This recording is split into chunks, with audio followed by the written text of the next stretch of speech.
words will not be able to describe how that one felt, but I'll try. You know, second half just embarrassing, and I've got to.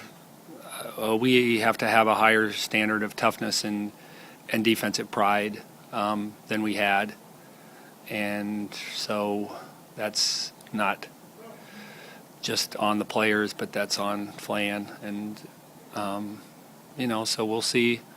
When I told we were off tomorrow, and we'll see what our mentality is when we come to practice on Tuesday. Are we prepared to? Are we really hacked off about the way we played and committed to getting better and competing harder defensively and concentrating better defensively, or are we just going to try to get through practice on Tuesday? And if we try to get through practice without trying to get better, then we'll have an idea whether this team is made of something that'll, get better and win games as the year goes on, or will, because we do have a lot of practice. I said the good thing about nothing about this feels good except the fact that we've got Providence on next Friday, and then we don't play again until the following Friday. So over the next 12 days, we get a lot of practice time, and they'll be able to show me if they want to get better, and instead of if we played twice, and so that's the silver lining as I see it. Don't take this as a sexist question, but sometimes after a performance like this on the men's side, the next day's practice can get pretty brutal. Can you do that on the women's side? Yeah, I don't. As far as what my language will be, I don't know, but and it's a physical and a mental thing. Our concept, part of it. I wish I was a philosophy major, so you'd think I could break down the mind-body problem, but it's a mental thing too. It's a failure to concentrate when things are sliding away, and we just. So when we say we didn't compete as well, part of it's we didn't pay attention to what we paid attention to in the first half when we played, when we struggled like heck to score, but we held them to 22 points, and they had 21 points.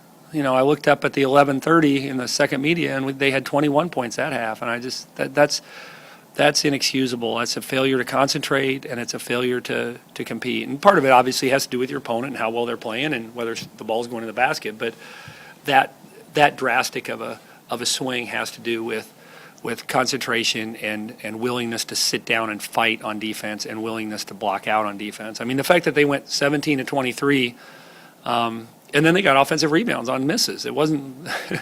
Well, I don't know. I mean, we couldn't have had more than a handful of stops in the second half, and that's, not even close to we.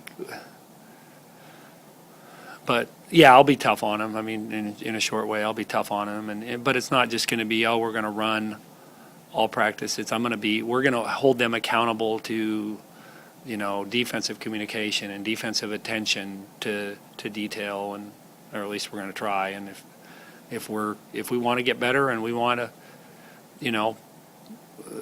push to be, a really good team in February, then we'll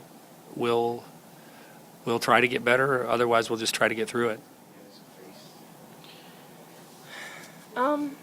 They're pretty good, just staying in front of the ball. They kind of take pride in, stopping people throughout their offense. So it was pretty good. They had us in the first half, but we also defended pretty well, I think, in the first half. It's just the second half they kind of got away with it on offense.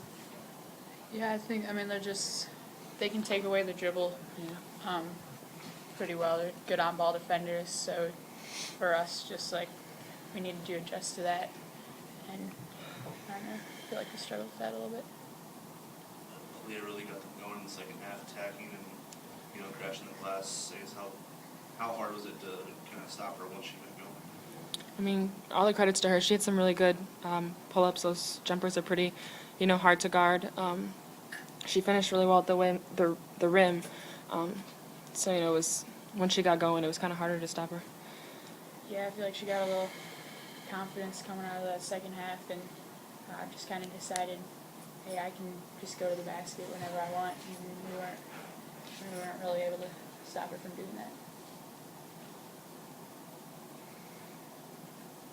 I guess when they start really putting a stranglehold on you from a defensive standpoint, shots just aren't falling. How much is a toll does that start to take as you come down and you try to get that next one up? Yeah, I think just if you work so hard for a good shot, and then to see it like rim out, it can be tough. But I think the challenge for us going forward is to not let that affect our defense, because I think that's what got us in the second half. I mean, they were getting some offensive rebounds, and they had some easy layups that made them confident even on defense. So once they got in that rhythm and they were getting just layups, it's hard to get them out of that rhythm. Defensively, whether it be man, zone, but we want to attack as best we can, as much as we can, and get in the lane. And fortunately today we executed well. Obviously, you guys you emphasize defense. I mean, how much of your practice time is devoted to defensive philosophy, drills, that kind of stuff? We've felt that's been a staple of our program, and it's a staple of what I, as a head coach, will preach for as long as I'm here. Funny enough, I mean, we try to break it up. Obviously, as coaches, we try to change what we do, but preseason, we really make sure we get our foundation in defensively, and today we did a really good job of guarding. And the way that the rules have changed over the last 2 years with the hand checking and freedom of movement, it's become even more difficult to make sure you're maintaining those things throughout a game. So for us, obviously, we try to make sure that we guard as best we can, that we are fundamentally sound in all those areas. We devote a good amount of time to defense. However, we also know we need to score, and that's kind of what I told them before today's game. We knew we had to score points. The other night we didn't do that, so it was a better job today.